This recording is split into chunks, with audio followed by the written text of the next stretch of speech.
Get a job. That's what Leo would say to a homeless person. It's funny because Leo hadn't worked a day in his life. Born into a rich family, he had everything he ever wanted, except genuine friends. But this time, Leo would learn a lesson about something money can't buy. Don't forget to like, share, and subscribe for more inspiring stories. In the back of a luxurious Cadillac, Leo lounged in comfort, feeling like he owned the world. He was dressed to impress in an expensive suit, his wrist weighed down by a watch that gleamed every time he moved. Leaning back, he grinned as he read an article on his phone. The headline highlighted his father, Richard, praised as the richest man in the city. Leo's smile grew as he scrolled through the article, basking in the reflected glory of his father's wealth. "See this, Bob?"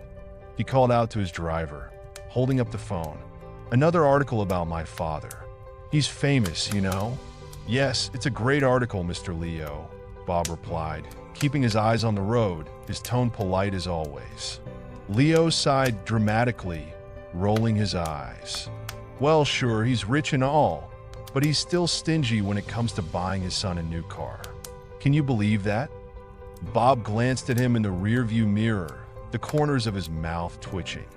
"With respect, sir, it would be your third car." Leo scoffed, rolling his eyes again. "You sound just like him, Bob." His tone dripped with annoyance as he glanced out the window, hoping to spot something more interesting. As they paused at a red light, Leo's gaze fell on a woman standing beside a table filled with clothes. People were gathered around, some carefully picking out items. Leo squinted, curious. "Stop the car. What's going on over there?" Bob pulled over, observing the scene. "I believe they're giving out clothes to people who need help, sir," he explained. Leo rolled his eyes yet again, letting out a huff. "They don't need help. They need jobs," he sneered, rolling down his window to shout at the woman. "Hey lady," he called out with a mocking grin. "Feeling lonely enough to start bribing homeless people?" He grinned wickedly, clearly amused by his own joke. The woman glanced in his direction, her face calm and unbothered. She chose not to respond, simply turning back to the people she was helping. Her silence only seemed to amuse Leo further. "Maybe you'd like to spend the evening with a real man?" Leo called out, his voice dripping with sarcasm. "I can make it happen." He laughed at his own words, finding himself hilarious, and then rolled the window back up, feeling satisfied. Bob cleared his throat, his expression neutral. "Sir, I'd be careful. Your father might not appreciate behavior like this, especially if others notice." "Oh, relax, Bob. It's just a joke." Leo dismissed him, chuckling. "What are they going to do? Send a pack of strays to come after us?" He laughed again, and Bob, ever loyal, simply nodded and drove on, though his expression was thoughtful as they pulled away from the scene. The next morning, Leo was sleeping soundly, sprawled across his luxurious bed, blissfully unaware of the trouble brewing. His dreams were abruptly shattered when a sudden splash of icy water hit him square in the face. He bolted upright, sputtering and rubbing his eyes, trying to make sense of what had just happened. "What the heck?" he shouted, looking around wildly for the culprit.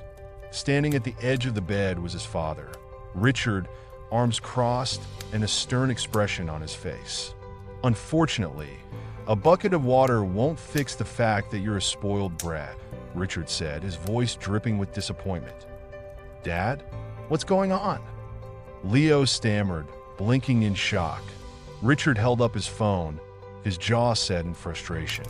"You're what's going on," he replied, thrusting the phone toward Leo.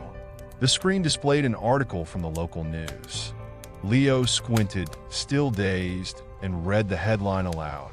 "The spoiled son of the richest family in town causes a scene by mocking a volunteer helping the homeless." Leo's voice trailed off as he felt a sinking sensation in his stomach. This is about me?" "Tell me, son," Richard said, his voice steady but cold. Why do you keep finding new ways to embarrass me and make a fool of our family in front of the whole city?" Leo rolled his eyes, trying to shrug it off. "Come on, Dad. You can't be serious. It was just a bunch of homeless people and some random lady. They don't matter." Richard's face hardened, and he shook his head slowly. "I raised a real jerk," he muttered almost to himself. "I'm ashamed of who you are, and I won't support this behavior anymore." "What do you mean?" he asked, panic creeping into his voice. "I blocked all your bank cards," Richard stated flatly. "What? You can't do that." Leo's voice cracked with disbelief. "It's already done," Richard replied, his tone unyielding. "And you need to leave this apartment today." "But I'm your son," Leo shouted, his desperation clear. "Yes, and all you've done with what I've given you is waste money and tarnish my name. It's time for you to prove that you deserve to carry my name." Leo was speechless. His father, always his safety net, was serious. "How am I supposed to do that?" Leo finally managed, his voice quiet. "Start by finding that woman you mocked yesterday and apologize," Richard said firmly. "Make sure the press hears about it, and maybe, just maybe, I'll consider giving you another chance." "This is ridiculous," Leo protested, anger flaring up. But he could see in his father's eyes that the decision was final. Without another word, Richard turned and left the room, leaving Leo alone, drenched and shocked. In just one day, Leo's life had turned upside down. He had gone from the rich, carefree son to someone facing the harsh reality he'd always looked down on. Now, he was about to experience a world he had mocked so freely. Leo found himself back on a familiar street, the same one he had confidently cruised down in his father's Cadillac just the day before. But today, he was walking, his head down, feeling the sting of shame and the bite of anger. He wore a plain jacket, hood up, trying to hide his face, though he wasn't sure if it was from embarrassment or the cold. As he neared the spot where he'd seen the volunteer woman yesterday, he hesitated. There she was, standing at her makeshift table filled with clothes, smiling warmly at each person who came up to her. "Hi," he managed, his voice barely above a whisper. She raised her eyebrows, a slight smirk on her face. "Well, hello, real man. Short on clothes today." Her tone was playful, but he could hear the bite in her words. "Listen, my name's Leo," he began, trying to sound polite. "That much I know," she replied, folding her arms. "I'm Gwen, and I'm not exactly thrilled to meet you." "All right, Gwen, listen. I'm sorry for what I said back there," he said, forcing himself to meet her gaze. "I was wrong."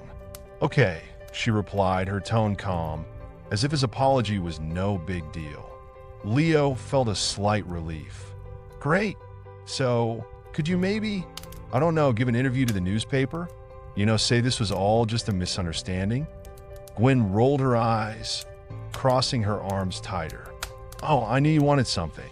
You only care when it hurts your precious family's reputation. Worried about what people think of you now. Stop it.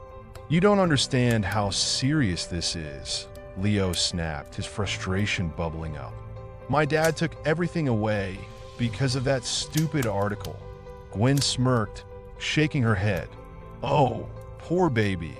Your cars and allowance were taken, and now you're upset?" Her sarcasm was thick, and she couldn't help but smile a little as she watched him squirm. Leo's face turned red. "So, will you help me or not?" "We'll see if you're worth it," Gwen replied. "Work with me for a day, and I'll think about whether you've really changed." Leo sighed, feeling cornered. "Fine," he mumbled, defeated. By the end of the day, Leo had spent hours helping Gwen with her volunteer work. He handed out clothes, even tried to comfort a few people who looked particularly down. When they were done with the clothes, Gwen led him to a small kitchen where they began preparing warm soup for the homeless. Gwen handed him a potato to peel, and he clumsily tried, nearly slicing his finger in the process. Gwen was quietly impressed by his determination. Maybe he wasn't all talk after all. At first, Leo's irritation was obvious. He moved stiffly, only going through the motions so he could report back to his father and hopefully regain access to his comfortable life. But as the hours ticked by, his attitude started to shift. He even started greeting people warmly, and once or twice, he took the initiative, handing out clothes or offering to help without Gwen's prompting. Noticing this, Gwen approached him, a playful grin on her face. Well, what's this? Where's the real man who mocked the homeless yesterday? She teased. Leo chuckled softly, shaking his head. That guy was an idiot. And honestly, he was the lonely one, he admitted, surprising even himself with the confession. Gwen's expression softened. What do you mean? She asked gently. I don't know, all my life, I've had everything handed to me. Cars, clothes, fancy watches, anything I wanted. But I never felt as good as I did today, just helping people. This felt real. Gwen raised an eyebrow. Is that true? Or are you just saying that to get a good word to the newspaper? She asked, smiling. Leo shook his head. You don't have to tell the newspaper anything. What? I mean it, he continued. Don't say anything unless you believe it. My mistakes aren't your responsibility. I think I can find what I was missing without my dad's money. Gwen's smile grew. You're welcome to stay here with us. There's room, and anyone willing to help others will always find food and something to do. Do you think people will accept me, even after everything I said? I'll put in a good word for you, Gwen winked. Just then, a familiar Cadillac pulled up, and out stepped Richard with Bob by his side. Hello, you're still here? I'm surprised, Richard said. Dad, what are you doing here? Leo asked, a bit shocked. I came to find you. You've met the conditions, so you can come home now. What? Leo looked at Gwen, confused. Gwen chuckled. I called the newspaper while you were working. They'll pull the article and write that it was a misunderstanding. They even have a few photos of you helping the homeless. She winked. Thank you, Leo said sincerely. Richard smiled and asked, So, son, need a ride home? Leo glanced around, then looked back at Gwen. I think I'll stay here a little longer. Richard nodded with understanding, getting back into the car with a proud smile.